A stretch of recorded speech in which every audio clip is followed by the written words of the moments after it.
Hello guys, welcome back to my channel. Ito guys, may papakita ako na bago. Ayan. At saka yung pangil ng kidlat kung paano po pakikinabangan, kung paano po makakatulong sa mga sakit-sakit sa katawan. Ayan, kung tinatawag po na pangil ng kidlat. Ayan. At ituturo ko po kung paano po makakatulong yung mga pangil po ng kidlat sa mga sakit-sakit po ng katawan. Yan. Yan po yung aking po mga koleksyon ng mga mutya. Yan. Saka itong aking guys bago na crystal quartz kung tawagin nila, yung ayan. Yan po dalawa, tapos itong isa na parang siya, batuara. Ayan, kaya lang meron siyang dilaw guys. Dilaw sa rito. Nahalit tulad siya sa citrine, kaya lang ito guys ay batuara. Ayan. Ayan siya guys. Tapos yung aking pong dalawang personal na gamit na pangil ng kidlat. Ayan, tuturo ko po sa inyo kung paano po magagamit yan sa panggamutan. Yan, at hindi lang po sa dipinsa o bilis o liksi ng katawan. Mas madali po sa mapakinabangan sa mga sakit-sakit po ng katawan. Yan, tayo naman ho, mga sibilyan tayo, so hindi natin kailangan niya yung mga liksi-liksi. Tayo naman hindi naman tayo mga alagad ng batas. Ang natin yung makakatulong sa ating sarili at sa ating pamilya. Yan pong mga ganito pong uri ng mga likha po ng kalikasan. Ito guys, yung ko muna itong, ayan, napakalinaw guys. Ayan, kaya lang hindi siya gaano guys malaki. Medyo maliit lang siya. Ayan. Napakalinaw. Kristal na kristal talaga guys. Ayan. Yan may na-vlog ko na isang araw. Yung moonstone na korting puso. Yan. Yan guys, yung bago. Bago to guys. Ayan, 2 piraso. Ayan. Ito po yung isa. Ayan. Ayan so guys. Ayan. Talaga, napakalinaw. Ayan. Napakaganda nito guys. Pang higop ng mga good energy. Ayan. Napakalinaw nito guys, nitong itong crystal watch. Ayan. Tsaka itong naman to. Ayan, ito batuara nga ito. Ayan. Alam, hangala ko rito guys kasi siya, may dilaw. Hindi katulad ng mga batuara ko puro na, ayan, yung batuara malaki, tsaka may maraming maliliit. Talaga siya, kulay puti. Ayan. Na may kaunting pagkadilaw. Ito talaga may puti at saka dilaw. Ayan guys.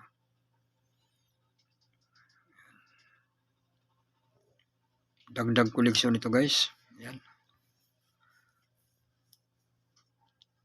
Ito naman guys, kaya ako may tubig dito. Ito aking pampag good vibes. Ayan. Umiilaw po ito sa tubig. Ayan guys.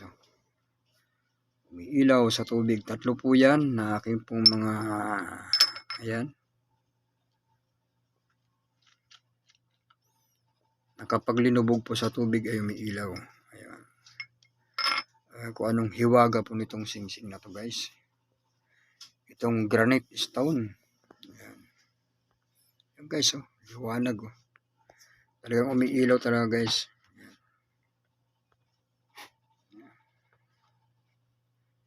Pag bukas yung ilaw, hindi mo gaano mapapansin.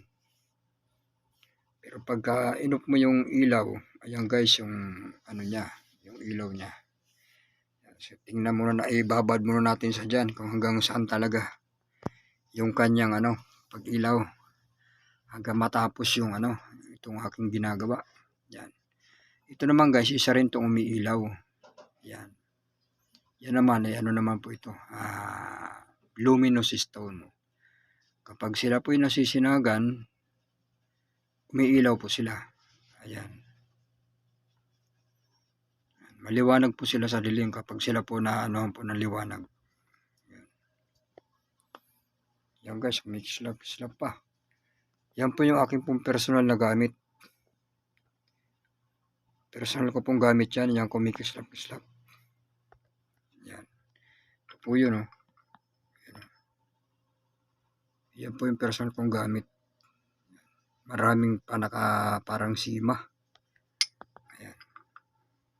Ito naman, ang pinaka lang yata rito 4. Yan, 4 lang. Yung sa akin marami. Yan guys, nawala na yung kanyang pagkislap. Umilaw na lang siya. Ayan.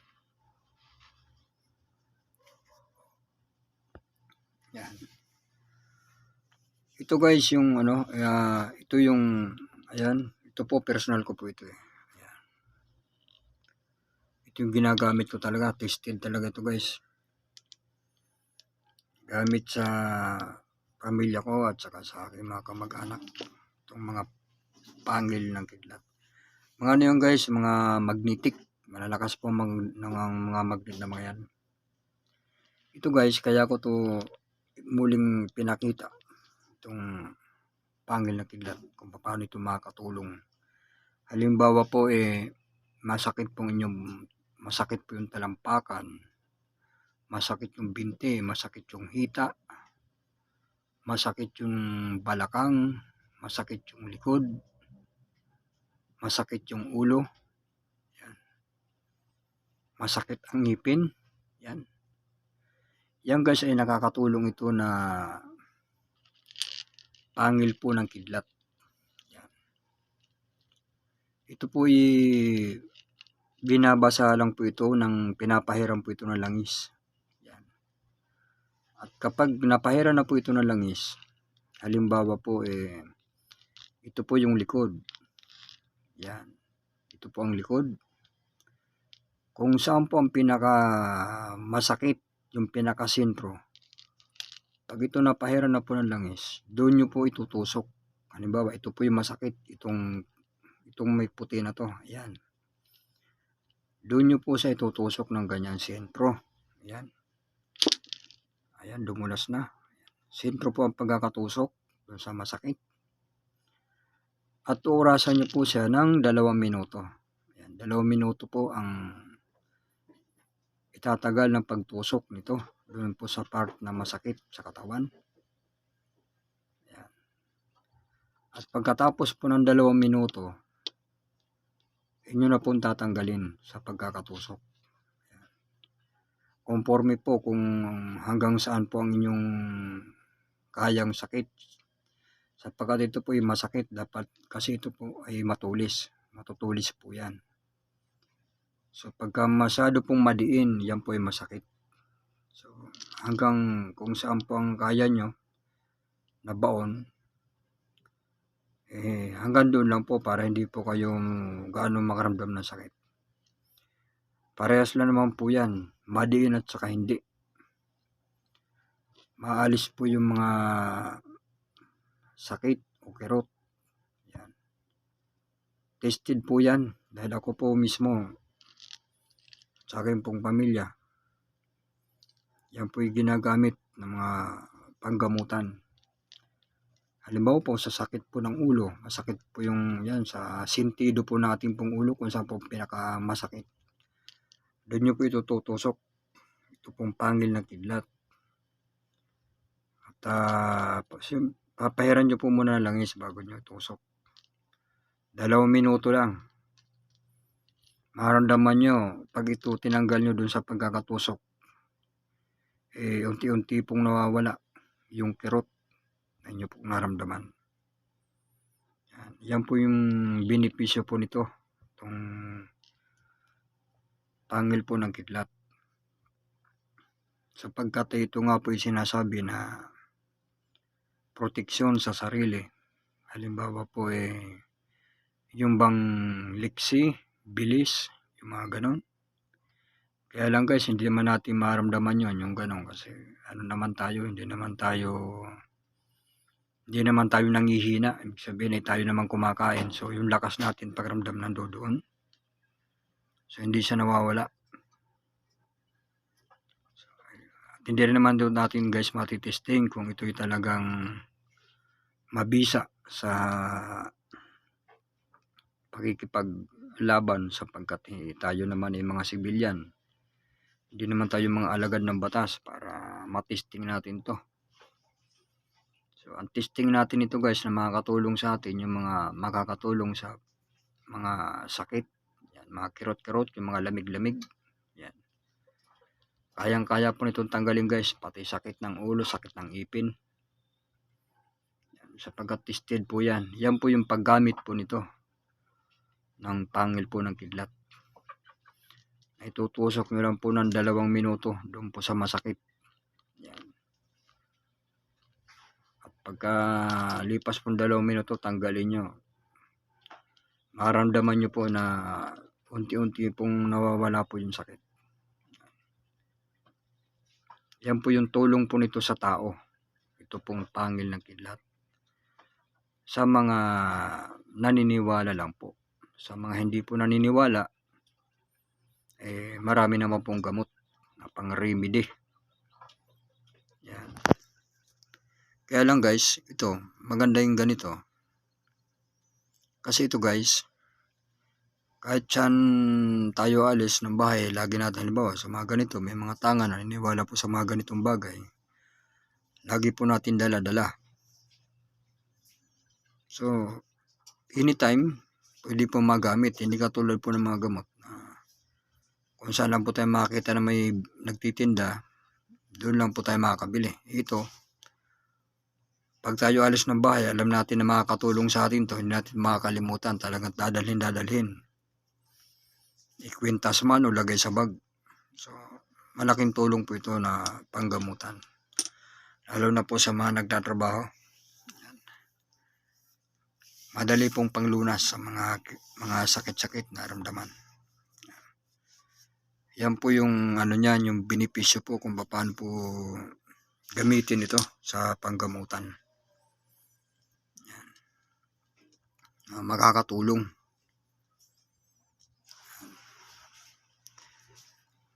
Kaya ko lang po na ano din yan na share sa inyo para makatulong din ako. Ayan, at malaman nyo rin kung paano ba magagamit ito sa panggagamot.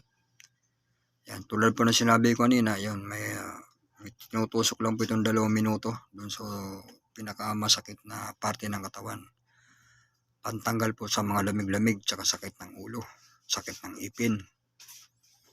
So, malaking tulong po ito. Ito po mga pangil po ng kidlat sa mga naniniwala. Ayan.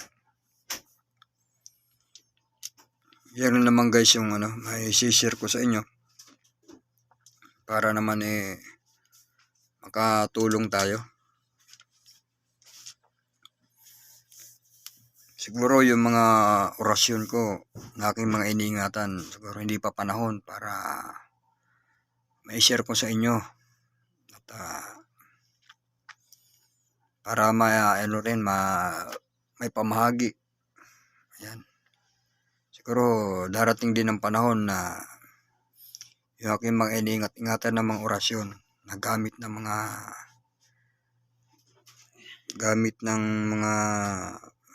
ng espiritual, gamit ng mga haring bakal, at saka gamit ng mga alpha at omega. Ayan. Ating iniingatan.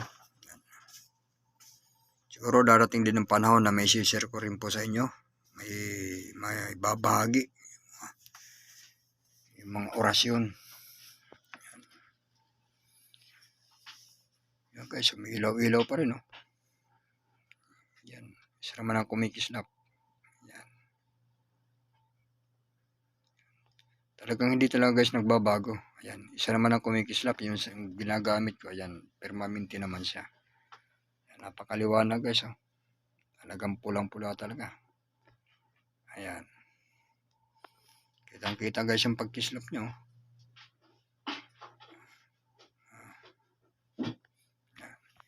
Yan naman guys, pang ano lang yan, pang good vibes lang ba. So, yan guys, yung aking pong na-share muna ngayon. Kung paano po gamitin itong mga pangil po ng kidlat na magagamit po sa panggagamot sa ating pong pamilya. So, hindi man natin po pwedeng sabihin guys na mayroon tayong mga ganyang mga bagay na mga dipinsa. Wag po natin gagamitin yan sa hindi po maganda o sa kasamaan, sapagkat yan po may balik. Yan ay ginagamit lang po yan sa mga panggipitan. Yung mga ganyan po mga bagay. Sa mga panggipitan lang po yung ginagamit. Hindi po yan ipinagyayabang. Yan po itinatago.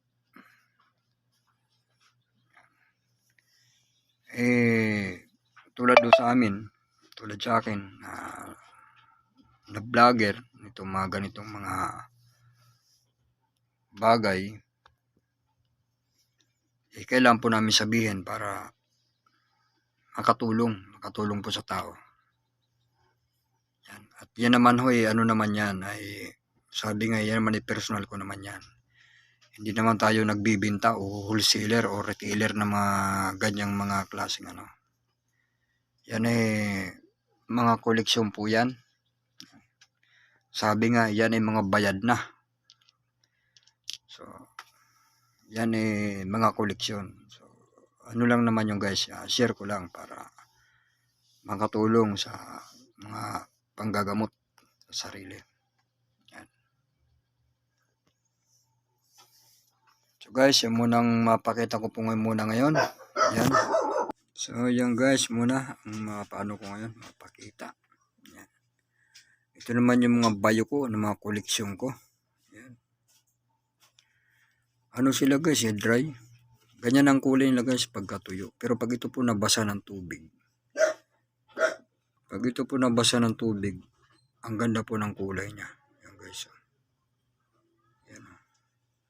Pag nababasa guys ng tubig, maganda yung kulay niya. Yan. Yan, tulad po nito. Yan, pag nabasa po ng tubig, balik po yung kulay niya. Maganda yung kulay ng ano niya sa mata. Pero pag dry, hindi mo siya mahalata. Kailangan mabasa ng tubig.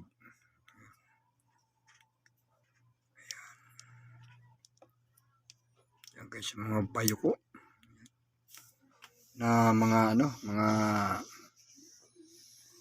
sabi nga ni Bro Salmin Eyes of the Tiger. Ayan.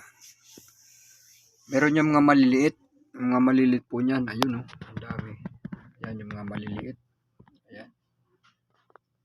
Mga maliliit na bayo ko. Ito malalaki. Ayan yung mga parang mata na talaga siya. Kahit ito guys. Ayan. Ayan. Pag ito nabasa guys ng tubig, maganda siya. Lumalabas ang kanyang natural. Ayan. Pag nababasa ng tubig. Pero pag sila dry, hindi mo mapapansin. Ayan guys. Ayan. Ayan. So ayan guys. Yan yung kanyang pag nababasa. Ayan guys, umiilaw pa rin yung aking singsing oh. Kanina pa yan guys. Hanggang lang nag-umpisa ako. Ito na. May ilaw pa rin. Hindi pa rin nawala yung kanilang ilaw. So mag 20 minutes nakababa dyan sa tubig oh. Ayan guys. Ayan. Ito naman, yung i-vlog ko na rin to, matagal na. Ayan. Ayan siya. Basahin ko lang guys ng tubig. natawag na dot tracker. Ang tawag dito ni Bro Jet is Hunter. Ayan ay dot tracker. Ayan. At paikot guys yung ano niya, yung bilog.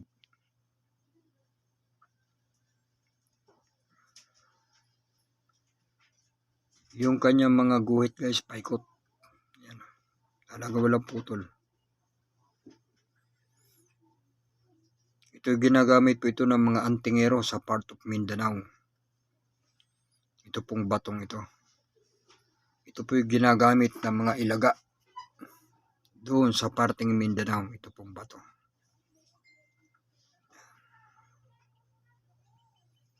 Mga ano po ito? Ito po yung mga pangdepensa sa sarili na pinagkalob ni Bro. Ayan, shoutout na rin sa kanya. Ito naman guys, ayan, para naman siyang ano guys, para itong buko. Ayan.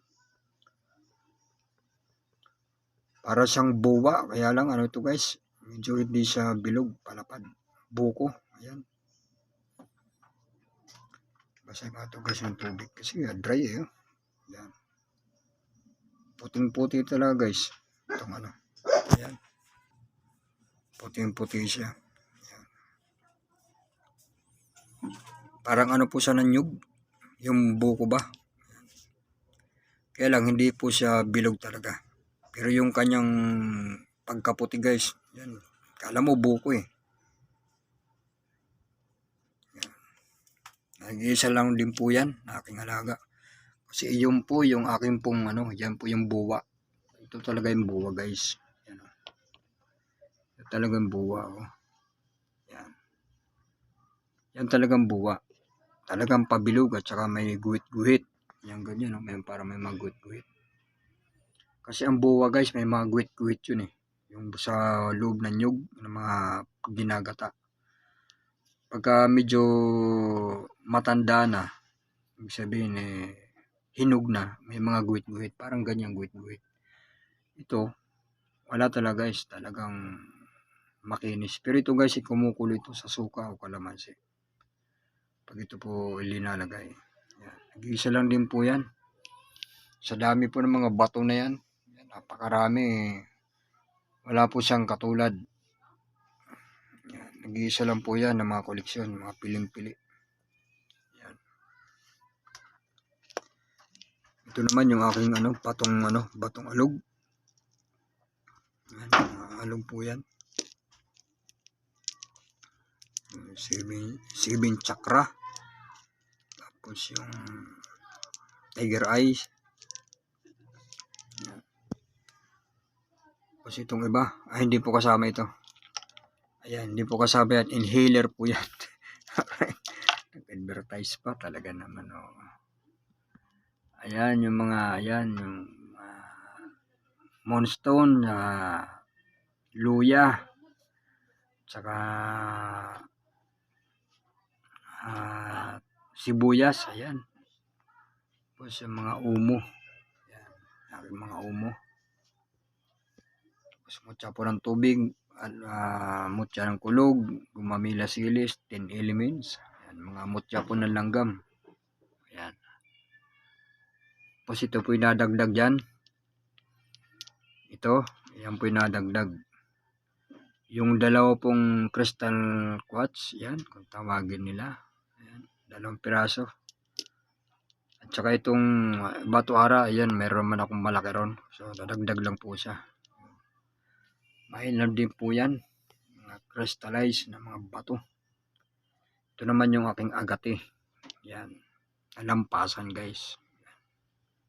Dalawa guys ang guhit. Agate. Yan guys, napakadulas. Napakakintab. Yan. Dalawa silang may mga guhit na walang putol. Mainam po sa guys sa negosyo. Sabihin tuloy-tuloy po ang tuloy-tuloy po ang biyaya. Tuloy-tuloy po ang grasya, wala pang putol. Malampasan, tsaka maganda pong klaseng bato yan dahil yan po ay agate. So ayan po munang mai-share ko po ngayon, yang pong pangil po ng kidlat.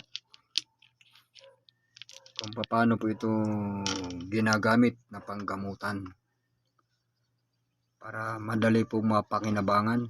Ayan. Sa araw-araw po nating pamumuhay. Ayan. Tsaka yung mga kristal na maganda rin po yan. Humihigo po ng mga good energy. Salamat po sa mga nag-subscribe. At pakipindot na rin po yung notification bell para updated po kayo sa aking po mga upload na mga video. Ayan. At assalamualaikum sa ating po mga kapatid na mga Muslim. Big shoutout po sa inyo pong lahat. God bless po sa ating pong lahat.